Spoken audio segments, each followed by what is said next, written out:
یہ بات ہے قرآن کی۔ اے محمد کے ماننے والوں، کہو اپنے نبی سے کہ اس پہاڑ کو سونے میں بدل دیں اور اس معجزے کے جواب میں ہم ایمان لے آئیں گے۔ یہ بات ہے اس انسان کی جس نے اللہ کے نبی کو حسن اور مال سے خریدنا چاہا۔ خرید لیں گے آپ کو، کر لیں گے سودے بازی مکہ کی خوبصورت عورتیں اور مال دے کر، بالکل ضرورت پڑی تو انہیں اپنا سردار بنا لیں گے۔ یہ بات ہے اس رات کی جب توحید اور شرک کو ایک کرنے کی کوشش کی گئی۔ خوش آمدید محمد، آپ کے پیغام سے ہم سب کا دل روشن ہو گیا ہے، ہاں بالکل، آپ نے ہم سب کو صحیح راستہ دکھایا ہے، اور اسی وجہ سے آج ہم آپ کے لیے ایک پیشکش لے کر آئے ہیں، ایک سمجھوتا۔ یہ بات ہے سورہ کافرون کی۔ قل یا ایھا الکافرون۔ ہمارے مسلم گھرانوں میں اکثر بچے بچیوں کو الحمدوں کے بعد سب سے پہلے چاروں قل ہی یاد کرائے جاتے ہیں۔ قل یا ایھا الکافرون لا اعبد ما تعبدون۔ اور ہماری سوسائٹی میں نہ جانے کتنے ایسے مسلمان ہیں جو بنا بات کے منہ اٹھا کر بس کسی کو یوں ہی کافر کہہ دیتے ہیں۔ ہاں بھائی مشتاق، وہ دیکھیو رمضان میں کیسے جوس پی رہا، کافر ہے۔ پر افسوس ہم میں سے بہت کم ایسے ہیں جو یہ جانتے ہیں کہ لفظ کافر اصل میں ہوتا کیا ہے اور چاروں قلوں کو قل ہی کیوں کہا جاتا ہے۔ جمال، پیغمبر کے قل اعلان حق لگتے ہیں، مجھے ڈر ہے کہیں ہم برباد نہ ہو جائیں۔ یہ خوف مجھے بھی ستاتا ہے۔ کیا ہے سورہ کافرون کے نازل ہونے کے پیچھے کا واقعہ، اور کون تھے یہ لوگ جنہوں نے اللہ کے نبی کے ساتھ سودے بازی کرنے کی، انہیں ڈرانے کی، یہاں تک کہ انہیں جان سے مارنے تک کی کوشش کی۔ ہماری تمام کوششیں ناکام کر دی محمد نے۔ اب آپ کے قتل کے علاوہ کوئی اور راستہ نہیں۔ یہ کام کرے گا کون؟ اور سب سے زیادہ امپورٹنٹ، 1400 سال پرانی اس سورت کا کیا کام ہے آج ہماری زندگی میں؟ ان سب سوالوں کے جواب جانیں گے اس ویڈیو میں۔ اعوذ باللہ من الشیطان الرجیم، بسم اللہ الرحمن الرحیم، قل یا ایھا الکافرون لا اعبد ما تعبدون۔ اسکالرز کہتے ہیں کہ سورہ کافرون مکہ کے اس دور میں نازل ہوئی جب مکہ کے سردار اپنے ہر ظلم، ہر چال کے باوجود ناکام ہو گئے۔ 4 دن سے تیرا یہ حال ہے، اب تو بول دے کہ عزا تیرا خدا ہے۔ یہ قبیلوں کے سردار ایمان لائے ہوئے لوگوں پر ظلم کرتے، ان کے سینوں پر پتھر رکھتے، ان کے جسموں کو آگ سے دہکاتے، یہاں تک کہ ان کو اتنا پیٹتے کہ جسم سے گوشت الگ ہو جاتا۔ بتا، کیا تو اب بھی نبی پر یقین رکھتا ہے؟ بول مردود۔ بلاؤ اپنے اس اللہ کو۔ ہر کوشش، ہر ظلم کے باوجود بھی جب مسلمان اسلام کی راہ سے نہ ہٹے تو ان مکہ کے سرداروں نے اپنا رخ بدل لیا۔ انہوں نے فیصلہ کیا کہ وہ آپ صلی اللہ علیہ وآلہ وسلم کو خرید لیں گے۔ ہماری ہر چال بیکار ہو گئی، ہم نے انہیں شاعر کہا، دیوانہ کہا، سمجھ نہیں آتا اب کیا کریں۔ سب بیکار۔ عقل مندی اسی میں ہے کہ ہم انہیں حسن اور پیسوں کے دم پر خرید لیں۔ صحیح کہتے ہو اتبا، خرید لیں گے آپ کو مکہ کی خوبصورت عورتیں اور مال دے کر، بالکل ضرورت پڑی تو انہیں اپنا سردار بنا لیں گے۔ خرید لیں گے۔ لیکن مکہ کے سرداروں کی یہ کوشش بھی ناکام ہو گئی۔ جسے اللہ نے کوثر عطا کر دی ہو، پھر اسے کس چیز سے خریدا جا سکتا ہوگا؟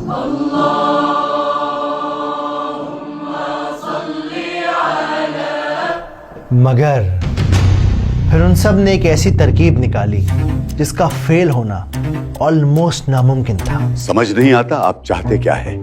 مجھے پہلے ہی ڈر تھا اس بات کا۔ ہماری ہر کوشش ناکام کر دی۔ اب صرف ایک ہی راستہ بچا ہے۔ کون سا راستہ؟ مجھے لگتا ہے ہمیں ایمان لے آنا چاہیے۔ اس سے گھٹیا بات میں نے آج تک نہیں سنی۔ کیا کہا؟ ایمان لے آئیں؟ پاگل ہو گئے ہو ولید۔ ولید بن مغیرہ کی یہ بات سن کر قریش کے سردار بھونچکا رہ گئے، لیکن پھر ولید نے انہیں سمجھایا کہ آپ صلی اللہ علیہ وآلہ وسلم کے ساتھ سودے بازی کرنی ہوگی، ایک کوئی بیچ کا راستہ اختیار کرنا ہوگا، کیونکہ اب مسلمانوں کو ان کی راہ سے ہٹانا ممکن نہیں۔ تو کیوں نہ کمپرومائز کیا جائے, آپ صلی اللہ علیہ وآلہ وسلم کے ساتھ ایک ڈیل کی جائے, ایک ایسا سودا جس میں ہم سب کا اور مکہ کے اس کاروبار کا سلسلہ چلتا رہے. اور اس بات کے دماغ میں آتے ہی یہ سب اپنا پلان بنا کر آپ صلی اللہ علیہ وآلہ وسلم کے سامنے پہنچ گئے. خوش آمدید محمد. دارالندوہ میں آپ کا استقبال ہے. آپ کے پیغام سے ہم سب کا دل روشن ہو گیا ہے. ہاں بالکل, آپ نے ہم سب کو صحیح راستہ دکھایا ہے. اور اسی وجہ سے آج ہم آپ کے لیے ایک پیشکش لے کر آئے ہیں, ایک سمجھوتا جس سے آپ انکار نہیں کر پائیں گے. انکار آپ سنتے ہی حامی بھر دیں گے.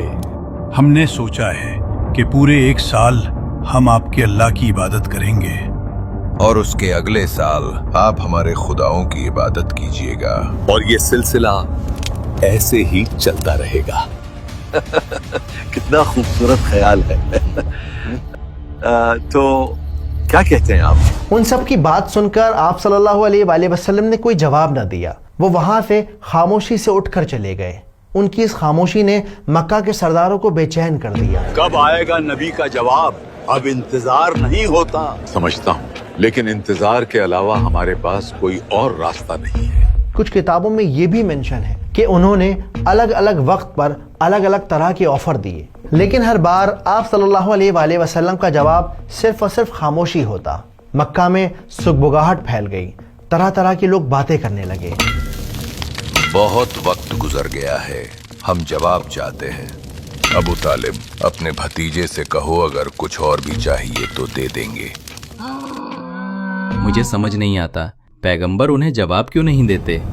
میرے بھائی, پیغمبر اپنی طرف سے کوئی بات نہیں کہتے. ہو نہ ہو آپ ضرور اللہ کے حکم کے انتظار میں ہیں. یعنی وہی کے انتظار میں؟ بالکل. اور پھر وہ جواب بھی آ گیا جس کا مکہ کے سرداروں کو انتظار تھا. تشریف لائیے محمد, ایک بار پھر سے آپ کا استقبال ہے, آپ ہی کے بنائے بزرگوں کے اس دارالندوہ میں. کافی انتظار کروایا آپ نے. اس معاملے میں ہمارے دیوتا بڑے مہربان ہیں. وہ اتنا نہیں تڑپاتے. اب چھوڑیے یہ باتیں. صحیح کہا. آپ تو یہ بتائیے کیا سوچا آپ نے؟ سوچنا کیا تھا, اللہ کے نبی نے انہیں وہ جواب دیا جس کا حکم اللہ نے انہیں دیا تھا. یہ جواب تھا سورہ کافرون. ابو طالب, ہنگامہ مچ گیا ہے. پیغمبر نے سرداروں کو کافر کہہ دیا ہے. کیا؟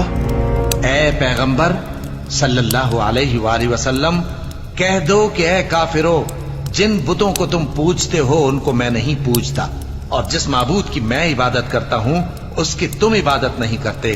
تمہارے لیے تمہارا رستہ, میرے لیے میرا رستہ. یہ جواب سن کر قبیلوں کے سردار آگ بگولا ہو گئے. انہوں نے اپنے دانت پیس لیے, مٹھیاں بھینچ لیں, وہ زور سے چلائے. یہ پیشکش ٹھکرا کر ذلیل کیا ہے آپ نے. دیکھتے ہیں آپ کب تک اس بات پر رہتے ہیں. اچھا نہیں کیا آپ نے, یہ جواب نہیں, تماچا ہے بزرگوں کے منہ پر. بے شک یہ سورہ ان سب کافروں کے منہ پر ایک زوردار تماچا تھی. ایک ایسا تماچا جس نے توحید اور شرک کے درمیان ایک ایسی لکیر کو کھینچ دیا جسے قیامت تک مٹایا نہیں جا سکتا. تو یہ تھا سورہ کافرون کے نازل ہونے کے پیچھے کا واقعہ. اس سورت کے نازل ہونے سے مکہ کے سرداروں کی آخری امید بھی ختم ہو گئی. وہ سمجھ گئے کہ آپ صلی اللہ علیہ وآلہ وسلم کسی بھی طرح سے اپنے راستے سے ہٹنے نہیں والے, اور اس کے بعد ان کا ظلم بڑھتا چلا گیا. بائیکاٹ کرنا ہوگا آپ کا اور آپ کے ماننے والوں کا. ابو عروہ, وہ سورت تو سناؤ جو نبی پر نازل ہوئی تھی. اعوذ باللہ من الشیطان الرجیم, بسم اللہ الرحمن الرحیم. قل یا ایہا الکافرون لا اعبد ما تعبدون ولا انتم عابدون ما اعبد ولا انا عابد ما عبدتم ولا انتم عابدون ما اعبد لکم دینکم ولی دین. تو چلیے اب اس صورت کو سمجھتے ہیں سینیمیٹک انداز میں آسان طریقے سے. تو پہلی آیت کیا ہے؟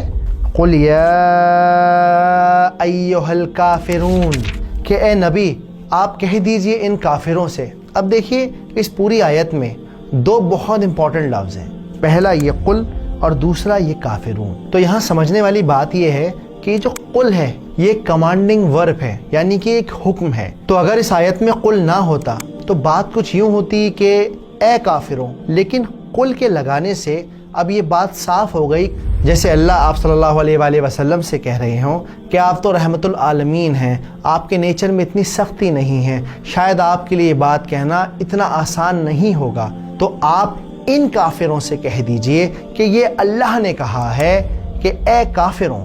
تو سب سے پہلے یہ سمجھنا بے انتہا ضروری ہے کہ کافر اصل میں ہوتا کون ہے. کافر وہ ہے جس نے سچ کو دیکھا اور جھٹلا دیا. سورہ کافرون کے نازل ہونے سے پہلے سورہ ماعون، سورہ کوثر اور بھی بہت ساری صورتیں نازل ہوئیں، لیکن اس کے باوجود ان کافروں کے دلوں پر کوئی اثر نہیں ہوا. یہ اللہ کے نبی پر ظلم کرتے رہے، ایمان والوں پر ظلم کرتے رہے. بول بول بول بول دے کہ ہبل تیرا خدا ہے. میں نے کہا بول. اس لیے اس آیت میں کافرون کا لفظ استعمال کیا گیا ہے، ان خاص لوگوں کے لیے استعمال کیا گیا ہے جن کے نصیب میں 100% جہنم کو لکھ دیا گیا ہے ان کے اپنے دل کے کالے پن کی وجہ سے. تو کیا بات ہوئی؟ قل یا ایھا الکافرون، کہہ دیجئے ان کافروں سے. اب کیا کہہ دیجئے ان کافروں سے؟ لا اعبد ما تعبدون، میں ان کی عبادت نہیں کرتا جن کی عبادت تم کرتے ہو. یہاں پر جو لا اعبدو کا لفظ ہے یہ پریزنٹ اور فیوچر دونوں کی بات کر رہا ہے، یعنی کہ میں آج بھی عبادت نہیں کرتا اور میں آنے والے کل میں بھی کوئی عبادت نہیں کروں گا. اس کا مطلب کوئی کمپرومائز نہیں ہوگا، کوئی ڈیل نہیں ہوگی، نہ آج ہوگی نہ کل ہوگی، کبھی نہیں ہوگی. اللہ نے سودے بازی کے سارے راستے بند کر دیے. لاجواب کر دیا نبی نے. تیسری آیت وَلَا أَنْتُمْ عَابِدُونَ مَا أَعْبُدُ، اور نہ ہی تم اس کی عبادت کرنے والے ہو جس کی عبادت میں کرتا ہوں. ما اعبدو کا یہاں پر جو لفظ ہے یہ اس بات کو شو کر رہا ہے کہ اللہ سبحانہ و تعالی ہر عیب سے پاک ہیں، انہیں کسی بت پرستی کی، کسی ساتھی کی کوئی ضرورت نہیں. تو آپ صلی اللہ علیہ وآلہ وسلم جن صفات پر اللہ سبحانہ و تعالیٰ کی عبادت کرتے ہیں اس طرح سے یہ قریش اس ایک اللہ کی عبادت نہیں کرتے. ہماری دعا کو اللہ تک پہنچا دے. ہبل کی شان سلامت رہے.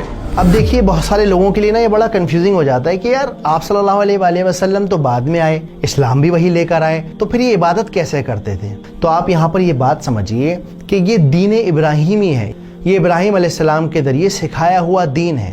ابراہیم علیہ السلام نے اسماعیل علیہ السلام کے ساتھ مل کر کعبہ کو بنایا اور لوگوں کو سکھایا کہ بھائی اس طرح سے طواف کرتے ہیں، ایک اللہ کی عبادت کرتے ہیں. اور گزرتے وقت کے ساتھ لوگوں نے اس عبادت کے اندر شرک کو شامل کر دیا. یہ بات تفہیم القرآن ابن کثیر میں بھی مینشن ہے کہ وہ ایک اللہ کے ہونے کو جھٹلاتے نہیں تھے، نکارتے نہیں تھے. وہ خدا کے منکر تو نہیں تھے، اللہ کو مانتے تھے، اللہ کو ایک ہی مانتے تھے. ان کا دعویٰ یہ تھا ہم بھی پوجتے ہیں اس کو جسے تم پوج رہے ہو، اس کی نفی کی جا رہی ہے. در حقیقت تم نے جو تصور اختیار کیا ہے ذات باری تعالیٰ کے بارے میں اس سے نفی ہو گئی ہے اس کی. تو یہ مکہ والے لوگ اور باقی قبیلوں کے لوگ کیا کرتے تھے؟ ان کی نظر میں تھی تو وہ اللہ کی عبادت، لیکن وہ شرک سے بھری ہوئی تھی، دین ابراہیمی سے بہت بہت بہت زیادہ دور تھی. ہماری دعا کو اللہ تک پہنچا دے. چوتھی آیت وَلَا أَنَا عَابِدٌ مَا عَبَدتُّمْ، اور میں کبھی ان بتوں کی عبادت نہیں کرنے والا جن بتوں کی عبادت تم کر چکے ہو. یہاں جو عابدتم کا لفظ ہے اس سے ہمیں پتہ چلتا ہے کہ یہ آیت پاسٹ ٹینس میں بات کر رہی ہے، گزرے ہوئے کل میں بات کر رہی ہے. یہاں دیکھیے سمجھنے کی بات یہ ہے کہ نبی پیدائشی نبی ہوتے ہیں، وہ کبھی شرک نہیں کرتے، وہ کبھی اللہ سبحانہ و تعالیٰ کے ساتھ کسی اور کو ایسوسیٹ نہیں کرتے، شریک نہیں کرتے. اسی لیے آپ نے سیرت کی کتابوں میں بھی پڑھا ہوگا اور آپ پڑھیں گے انشاءاللہ کہ اللہ کون ہے، وہ ایک خدا کون ہے، اس کو جاننے کے لیے آپ صلی اللہ علیہ وآلہ وسلم پہاڑوں میں چلے جایا کرتے تھے، غور و فکر کیا کرتے تھے. ان کا دل اندر سے گواہی دیتا تھا کہ یہ جو بھی ہو رہا ہے غلط ہو رہا ہے، اسی لیے انہوں نے کبھی کسی بت کی عبادت نہیں کری. تو یہاں پر کیا بات ہو رہی ہے اس آیت میں کہ اللہ تعالیٰ آپ صلی اللہ علیہ وآلہ وسلم سے کہہ رہے ہیں کہ آپ کہہ دیجئے، بتا دیجئے ان لوگوں کو کہ آپ نے کبھی کسی بت کی عبادت نہیں کری، کبھی آپ نے شرک نہیں کیا. تو اب جب کہ نبوت آ چکی ہے تو اب تو کوئی سوال ہی پیدا نہیں ہوتا کہ کسی بھی طرح کی ڈیل کی جائے یا کسی بھی طرح کا کمپرومائز کیا جائے، شرک کیا جائے. 5ویں آیت وَلَا أَنْتُمْ عَابِدُونَ مَا أَعْبُدُ، اور نہ ہی تم کبھی اس کی عبادت کرو گے جس کی عبادت میں کرتا ہوں. اب یہاں پر آپ لوگوں کو لگ رہا ہوگا کہ کیا یار بار بار ایک ہی بات ہو رہی ہے، میں نہیں کرتا تم نہیں کرتے، تم نہیں کرو گے میں نہیں کروں گا، بار بار بار بار بار بار ایک ہی بات کو دہرایا جا رہا ہے. تو اب یہاں پر جو بات دہرائی جا رہی ہے وہ اللہ کی ناراضگی کا، ان کے غصے کا اظہار ہے. وہ کیسے ہوتا ہے کہ جب ہم کسی سے غصہ ہوتے ہیں تو بار بار ایک بار کہتے ہیں سن لیا تم نے، سمجھ میں آ گئی نا، یا کہو تو ایک بار پھر سمجھا دوں. تو اسی طرح اللہ سبحانہ وتعالیٰ آپ صلی اللہ علیہ وآلہ وسلم سے کہہ رہے ہیں کہ انہیں ایک بار پھر سے کنفرم کر دیجئے کہ ان لوگوں کے ساتھ کوئی سودا نہیں ہوگا، نہ آج ہوگا نہ فیوچر میں ہوگا، کبھی نہیں ہوگا. یہ پیشکش ٹھکرا کر ذلیل کیا ہے آپ نے. آیت نمبر 6 آخری آیت لکم دینکم ولی دین، تمہارا دین تمہارے لیے اور میرا دین میرے لیے. تو یہاں یہ لکم کا لفظ اس بات کو بتا رہا ہے کہ یہ صرف ان خاص لوگوں کے لیے کہا جا رہا ہے جو کبھی اپنا راستہ نہیں چھوڑیں گے، ہمیشہ کفر پر ہی رہیں گے. اور یہ جو دین کا لفظ ہے یہ بھی بڑا مزے کا لفظ ہے، اس کا مطلب صرف اور صرف مذہب نہیں ہوتا. امام راغب الاصفہانی اپنی کتاب مفردۃ القرآن میں مینشن کرتے ہیں کہ دین کے بہت سارے معنی ہیں. دین ایک طریقہ ہے، ایک رویہ، جزا اور سزا ہے، حکم اور اطاعت ہے، یہ ایک نظام ہے. البتہ دین کہتے ہیں نظام، تو جو دین ہے اس میں مذہب بھی شامل ہے. تو اس آیت میں کیا بات ہو رہی ہے کہ جو کفر تم کر رہے ہو اس کا حساب اللہ کے یہاں تمہیں مل جائے گا، اور جو میں کام کر رہا ہوں، جس دین پر میں چل رہا ہوں، اس کا حساب اللہ کے یہاں مجھے مل جائے گا. محمد نہیں سمجھیں گے کہ ہم لات اور عزا کی عبادت صرف اس لیے کرتے ہیں تاکہ یہ ہمیں اللہ کے قریب کر دیں. تو اب اس صورت کو جلدی سے فٹافٹ سمجھ لیتے ہیں کہ پوری صورت میں بات کیا ہوئی ہے. قل یا ایھا الکافرون، اے نبی کہہ دیجئے ان خاص چنے ہوئے قریش کے لوگوں سے جن کی پہچان کفر بن چکی ہے کہ آپ صلی اللہ علیہ وآلہ وسلم نے نہ آج ان کے بتوں کی عبادت کری ہے اور نہ ہی فیوچر میں کبھی ان کے کسی بت کی عبادت کریں گے، اور جس اللہ کی عبادت آپ کرتے ہیں اس ایک اللہ کی عبادت یہ نہیں کرتے، اور آپ نے کبھی زندگی میں شرک نہیں کیا. اور آج جب آپ پر نبوت کا ظہور ہو چکا ہے تب تو کوئی گنجائش ہی باقی نہیں کہ آپ شرک کریں. اور کنفرم کر دیجئے انہیں ایک بار پھر کہ اللہ جانتا ہے کتنی بھی کوشش کر لی جائے تب بھی یہ لوگ اس کی عبادت نہیں کریں گے جس کی عبادت آپ کرتے ہیں، اور آخرت میں آپ کو آپ کے اعمال کا نتیجہ ملے گا اور ان کو ان کے کفر کا نتیجہ ملے گا. دیکھنا صبور، آخرت میں ہمارے یہی معبود لگائیں گے ہماری سفارش اللہ سے.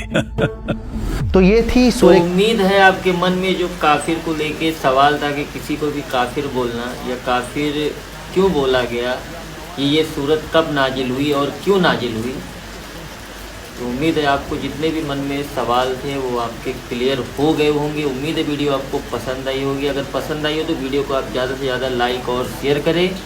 پھر ملتا ہوں اگلے سورے میں کسی میں، تب تک کے لیے اپنا خیال رکھیں. اللہ حافظ، بائے بائے.